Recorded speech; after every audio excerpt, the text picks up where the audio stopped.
সুপ্রিয় দর্শক, আমার শুভেচ্ছা গ্রহণ করবেন। আপনারা জানেন যে অন্তর্বর্তী সরকার গঠন হওয়ার পরে বাংলাদেশের নির্বাচন পদ্ধতি সহ আরও অনেকগুলো বিষয়ে এক ধরনের সংস্কার প্রস্তাব কিংবা কী ধরনের সংস্কার হতে পারে সে নিয়ে আলাপ হচ্ছে। ইতিমধ্যে সরকারের সঙ্গে রাজনৈতিক দলগুলো যে সংলাপ করেছে সেখানে একটি বড় বিতর্কের জায়গা কিংবা আলাপের জায়গা সেটি হচ্ছে যে নির্বাচন পদ্ধতির সংস্কার যদি হয় সেক্ষেত্রে বিদ্যমান যে পদ্ধতি অর্থাৎ সহজ সংখ্যাধিক্য পদ্ধতি যেটা আমরা ফলো করি, বাংলাদেশ ফলো করে, যাকে বলা হয় এফপিটিপি, সেটি বহাল থাকবে নাকি আনুপাতিক প্রতিনিধিত্ব ভিত্তিক যে নির্বাচন পদ্ধতি যাকে বলা হয় প্রপোর্শনাল রিপ্রেজেন্টেশন অর্থাৎ পিআর সিস্টেম। তো বিএনপি সহ কতগুলো দল বর্তমান যে বিদ্যমান ব্যবস্থা সেটি বহাল রাখার পক্ষে মত দিয়েছে, আর জামায়াত সহ অনেকগুলো দল, ছোট দল, তারা বলছে যে যাতে পিআর সিস্টেম বাংলাদেশে প্রবর্তন করা হয়।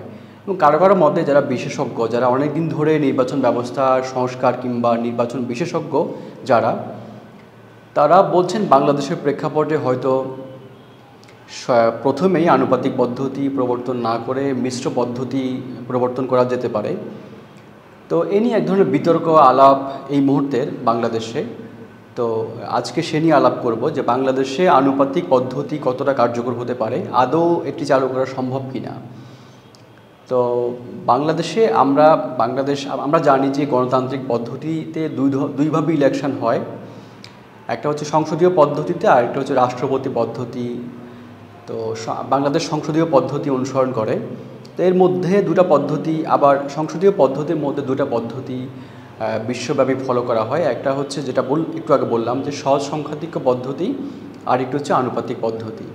তো সহজ সংখ্যাধিক্য পদ্ধতি বাংলাদেশ যেটা ফলো করে সেখানে আমরা জানি, অনেকে যারা একটু খেয়াল করি, একটা আসনে যিনি সবচেয়ে বেশি ভোট পান তিনি বিজয়ী হন। অর্থাৎ তিনি যদি 30% ভোট পান, অন্য আরেকজন 28% বা 20% ভোট পেলেন, কিন্তু যিনি সবচেয়ে বেশি ভোট পাবেন তিনি হচ্ছেন নির্বাচিত হবেন। এবং আমাদের এখানে যে আইন রয়েছে সেখানে 150 আসনে যদি কোনো দল জয়ী হয় কিংবা অন্য কোনো দলের সমর্থন নিয়ে ওই দল সরকার গঠন করতে পারে। তো এটি হচ্ছে একটি এই যেটা সহজ সংখ্যাধিক্য পদ্ধতি। তো আরেকটি পদ্ধতির কথা বলা হচ্ছে আনুপাতিক পদ্ধতি। এটি সংসদীয় পদ্ধতিতে এবং অনেক দেশে আনুপাতিক পদ্ধতি এখন চালু হয়েছে। তো সহজ সংখ্যাধিক্য পদ্ধতির যে অনেকেই বলে থাকেন যে এতে যে কোনো মূল্যে, যেহেতু যিনি সবচেয়ে বেশি ভোট পান তিনি যে কোনো মূল্যে জিততে চান এবং বাকিরা অন্যরা গৌণ হয়ে যান, অন্য প্রার্থীরা। আর আরেকটি হয় সংসদেও দেখা যায় যারা ছোট দল কিংবা যারা কম ভোট পায় তাদের সংসদে প্রতিনিধিত্ব থাকে না, সহজ সংখ্যাধিক্য পদ্ধতি অর্থাৎ এখন যে পদ্ধতি বাংলাদেশ ফলো করে। তো সেজন্য নতুন করে, এবং দেখা যায় যে কোনো একটা দল এখন যে এই যে পদ্ধতির কথা বলছি সহজ সংখ্যাধিক্য পদ্ধতি এফপিটিপিতে, কোনো একটা দল হয়তো 30% ভোট পেয়েছে সারা বাংলাদেশে, সারা দেশে, কিন্তু সে দল হয়তো 30টি কিংবা 25টি আসন পায়, আমরা দেখেছি এর আগে। কিন্তু সেটি কিন্তু যদি আনুপাতিক পদ্ধতি হতো তাহলে হয়তো 30% ভোট পেলে ওই দলটি হয়তো 90টি আসন পেত, কিন্তু দেখা যাচ্ছে সে পাচ্ছে 25টি কিংবা 56টি বা 58টি। তো এটা একটা যে সে ভোট পাচ্ছে 30% কিন্তু আসন পাচ্ছে অনেক কম। তো এইটা একটা দুর্বলতা এই পদ্ধতির। আর এতে সব দলের সব শ্রেণীর প্রতিনিধিত্ব থাকে না সংসদে। তো সেই জন্য আনুপাতিক পদ্ধতির কথা বলা হয় যে যাতে এই পদ্ধতিতে সব একটা দল মানে এই পদ্ধতি হচ্ছে যে ভোটাররা হচ্ছে দলকে ভোট দেবে, কোনো প্রার্থীকে নয়। তো দল যত শতাংশ ভোট পাবে সেই হিসেবে তারা সংসদে ততগুলো আসন পাবে।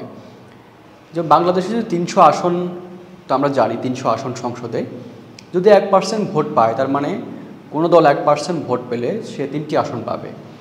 যদিও অনেক দেশে এইরকম আইন রয়েছে, কমপক্ষে 3 কিংবা 5% ভোট যদি কোনো দল না পায় তাহলে তারা পিআর সিস্টেমে কোনো আসন পাবে না।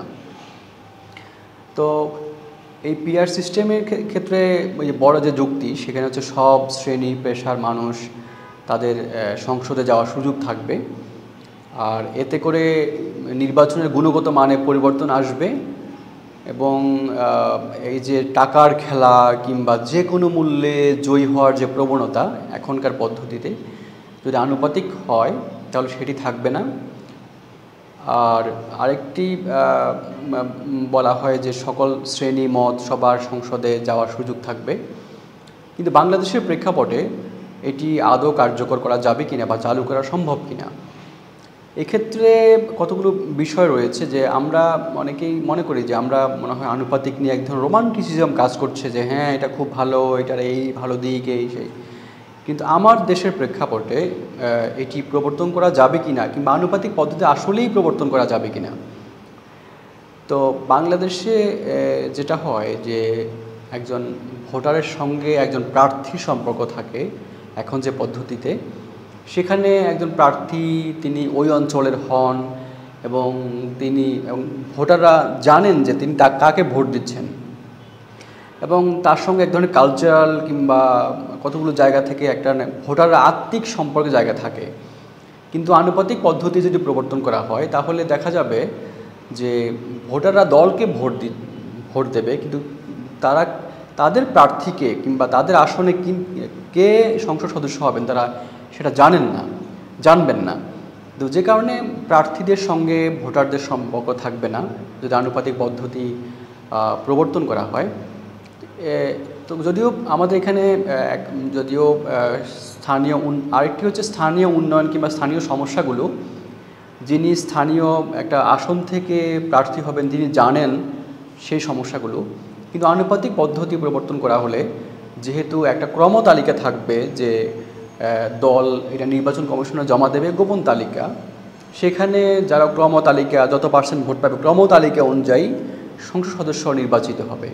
সুতরাং ওই যিনি স্থানীয় লোকাল নেতা তিনি কিন্তু ওই এলাকা থেকে বিজয়ী হওয়ার সম্ভাবনা নাও থাকতে পারে, যেহেতু ওই ক্রমতালিকায় হয়তো স্থানীয় কিংবা আঞ্চলিক নেতা কিংবা জেলা পর্যায়ের নেতা বা উপজেলা পর্যায়ের নেতা তিনি চূড়ান্তভাবে তালিকার উপর দিয়ে নাও থাকতে পারেন।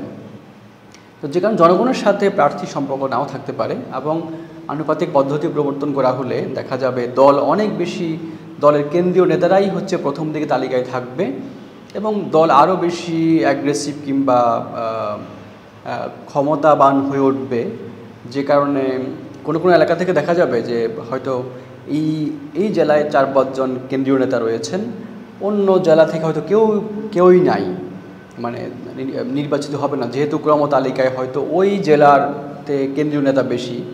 সুতরাং এগুলো এক ধরনের এই সমস্যাগুলো রয়েছে আনুপাতিক পদ্ধতিতে। যদিও বাংলাদেশের সংবিধানে স্থানীয় সরকারের মাধ্যমে স্থানীয় উন্নয়ন হওয়ার কথা, কিন্তু এখনও পর্যন্ত বাংলাদেশে যারা সংসদ সদস্য তারাই দেখা যায় যে স্থানীয় উন্নয়ন কর্মকাণ্ডে যুক্ত থাকেন। হ্যাঁ, যখন আমরা পরিপূর্ণভাবে স্থানীয় সরকারের মাধ্যমে উন্নয়ন কর্মকাণ্ড ওই পর্যায়ে যেতে পারবো, সেক্ষেত্রে হয়তো ভিন্ন পরিস্থিতি তৈরি হবে। যেসব দেশে আনুপাতিক পদ্ধতি বা অনেক ইউরোপিয়ান দেশে সেখানে কিন্তু উন্নয়ন কর্মকাণ্ড পরিচালিত হয় স্থানীয় সরকারের মাধ্যমে, তো সংসদ সদস্যরা শুধুমাত্র আইন প্রণয়ন বা নীতি নির্ধারণী কাজে যুক্ত থাকেন, কিন্তু বাংলাদেশে সেটি না, সেই ব্যবস্থা নেই।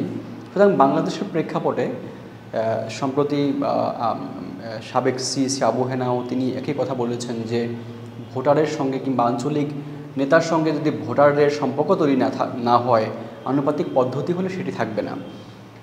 আনুপাতিক পদ্ধতির আরেকটি বড় সমস্যা হচ্ছে, যেটা অনেক বেশি বলা হয়, সেটি হচ্ছে যে কোনো একটি দল যদি 50% ভোট না পায়, 100-150 আসন না পায়, তাহলে তো দল মানে সরকার গঠন করবে কে? তখন দেখা যাবে যে ছোট দলগুলোকে নিয়ে হচ্ছে একটা জোট সরকার হবে। এতে যে বিপদটা হচ্ছে ছোট দলগুলোর অনেক অন্যায্য দাবি মানতে হবে। তো তারা কিংস পার্টিগুলো অনেক ক্ষেত্রে অন্যায্য দাবি নিয়ে হাজির হবে, এবং একটা পর্যায়ে সরকার যদি গঠন হয়ও দেখা যাবে তাদের সেই অন্যায্য দাবি কিংবা গোপনে টাকার খেলা অনেক ধরনের রাজনীতি হয় আমরা জানি। তখন যদি ওই ছোট দলগুলো জোট থেকে বেরিয়ে যায় তখন কিন্তু সরকার ভেঙে যাবে। আমরা জানি নেপাল কিংবা অনেক দেশে এই আনুপাতিক পদ্ধতি যে ব্যবস্থা যেখানে রয়েছে সেখানে অনেক দেশই দেখা যাচ্ছে সরকার ভেঙে যায়। তো এখন এত বড় আয়োজন করে আমরা নির্বাচন করি, কিন্তু যদি সরকার বারবার ভেঙে যায়, সরকারের যে স্থায়িত্ব না থাকে, তাহলে তো আরেকটা বিপদ, আরেক ধরনের রাজনৈতিক অস্থিরতা, এবং সেই অস্থিরতা ঘিরে একটা রাষ্ট্র যদি পিছিয়ে যায়। সুতরাং আনুপাতিক পদ্ধতি শুনলেই কতগুলো ভালো দিক রয়েছে নিশ্চয়ই, কিন্তু আনুপাতিক পদ্ধতি মানেই বাংলাদেশেও প্রবর্তন করতে হবে, সেটা নিয়ে এক ধরনের বিশেষজ্ঞরা মনে করেন যে আরও অনেক চিন্তার বিষয় রয়েছে। বিশেষ করে যদি রাজনৈতিক ঐকমত্য তৈরি না হয় এই বিষয়ে, সেটি ঐকমত ছাড়া এরকম একটা পদ্ধতি প্রবর্তন করা ঠিক হবে কিনা, এবং বাংলাদেশের প্রেক্ষাপটে যেখানে বাংলাদেশের আর্থসামাজিক যে কালচার কিংবা রাজনৈতিক সংস্কৃতি, সেটার সাথে এই পদ্ধতি কতটা যায় সেটা নিয়ে এক ধরনের প্রশ্ন রয়েছে। সুতরাং ভবিষ্যতে বাংলাদেশে আনুপাতিক পদ্ধতি যদি প্রবর্তন করতেই হয়, সেটা নিয়ে আরও অনেক বেশি অনুশীলন, প্র্যাকটিস কিংবা এক ধরনের রাজনৈতিক ঐক্যমত্য প্রতিষ্ঠা করতে হবে। তো আজকের এই আলাপ আমি এখানে শেষ করছি। আমাকে শোনার জন্য অনেক ধন্যবাদ। আসসালামু আলাইকুম।